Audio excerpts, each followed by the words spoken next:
तो जो आदमी आपको प्रेम करता है, डांटता है, वो आपसे सबसे अधिक प्रेम करता है।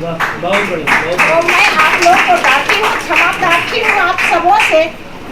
मैं आप सबों को अपना बेटा और भाई मानी इसलिए डांटती हूँ। और अंत में मैं सभी लोगों का, अपने शिक्षकों का, शिक्षिकाओं का, सभी लोगों का धन्यवाद ज्ञापन करना चाहूँगी। निकल गया होगा गुस्सा में, छोटा बेहुदा तक हमने कह दिया है बहुत लोगों को, कभी गुस्सा में, फिर बाद में उनको लगता कि मैंने क्या बोल दिया, अनपार्लियामेंट वर्ड का यूज नहीं, लेकिन वो मेरा प्यार था, इसका नहीं। संस्कार वंश से आता, कर्म उसे रच पाता है। संस्कार वंश से आता, कर्म उसे रच पाता है, और नीच कर्म करने वाला रक्ष को गिर जाता है। यदि मैं जितने भी विदाई समारोह में गया हूँ, अधिकारियों के, किसी के भी कर्मचारियों के, इतना एनर्जी वाला मुझे कोई भाई मिला नहीं। सब थके थके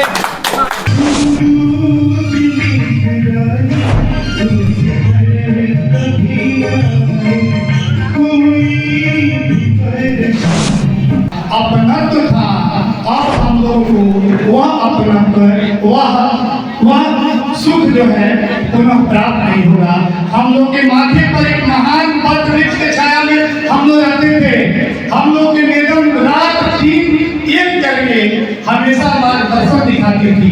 जैसे जल उकेल को बात को समझ करता है, ऐसे मैडम माननीय हम लोग की एक एक बातों को जल की तरह सुनती थी।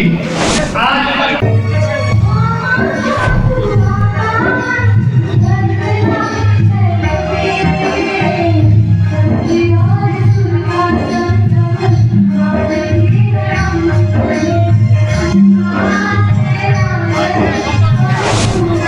मैम, आज विदाई समारोह है, क्या कहना चाहेंगे शिक्षकों को?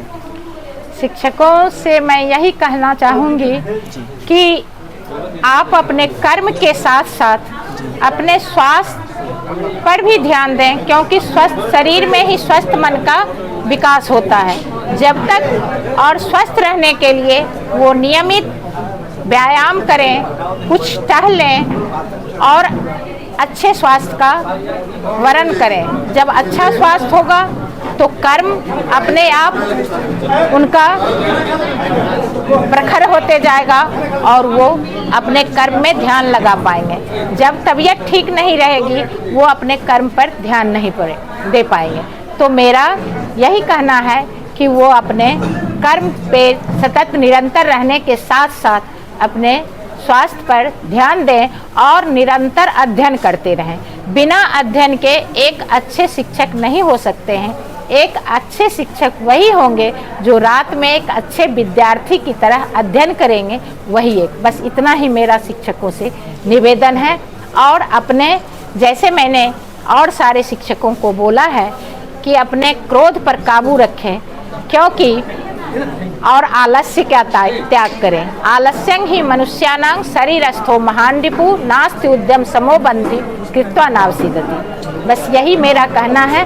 और एक शिक्षक कभी रिटायर नहीं होता। मैं भी एक शिक्षक से प्रखंड शिक्षा पदाधिकारी के पद पे आई हूँ और आज भी मैं अपने आप को एक शिक्षक ही मानती हूँ। और बीडीओ साहब भी हमेशा अपने संबोधन में कहते रहते हैं ये भी बहुत ही अच्छे शिक्षक हैं। और मैं चाहती हूँ कि मेरे सारे शिक्षक स्वाध्यायशील रहे और एक अच्छे शिक्षक बने, एक अच्छे मोटिवेटर बने।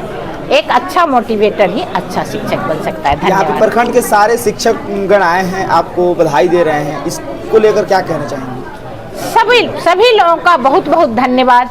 ये उन लोगों का प्यार है।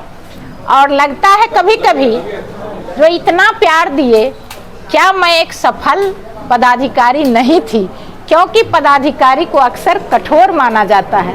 और इतना प्यार देख के कभी कभी मुझे सोचने पर विवश होना पड़ता है कि क्या मैंने कहीं कोई कमी की है क्या से इतना प्यार मिला है लोगों का। इतना प्यार के लिए इन लोगों को बहुत बहुत धन्यवाद। हमने कभी किसी को टॉर्चर नहीं किया, लेकिन डांट डपट की और शिक्षकों ने मुझे सहयोग किया और कहते थे कि मैडम बहुत अच्छा लगता है, आप डांट देती हैं बेटे के समान, बेटी के समान।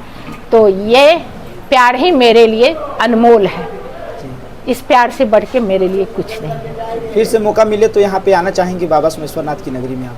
मैंने बाबा से कमिटमेंट किया है और बाबा मुझे बुलाए थे यहाँ, क्योंकि आप सबों ने देखा होगा कि मैं यहाँ 2019 में आई और 21 में 20 के दिसंबर में जब बाबा कोरोना का महाप्रकोप हुआ तो मैंने कोरोना में भी लोगों की काफ़ी सेवा की। लोग कहते थे कि मैडम आप 12 बजे रात में क्वारंटीन सेंटर पर चली जाती हैं, यहाँ चली जाती हैं, बीमार पड़ जाएंगी। और बाबा की कृपा से मुझे कुछ नहीं हुआ, कुछ नहीं हुआ। मेरे परिवार में आया, बच्चे बीमार हुए, लेकिन बाबा की कृपा से सारे ठीक हो गए। तो मैंने बाबा से कमिटमेंट किया है कि कम से कम बाबा आपके दर्शन के लिए मैं साल में एक बार जरूर आऊँगी, जब तक मैं स्वस्थ रहूँगी। भगवान हमें स्वस्थ रखे, मैं बाबा की सेवा में आती रहूँगी। सोचती हूँ कि सावन में कभी कभी बाबा की सेवा, भक्तों की सेवा के लिए आए। धन्यवाद।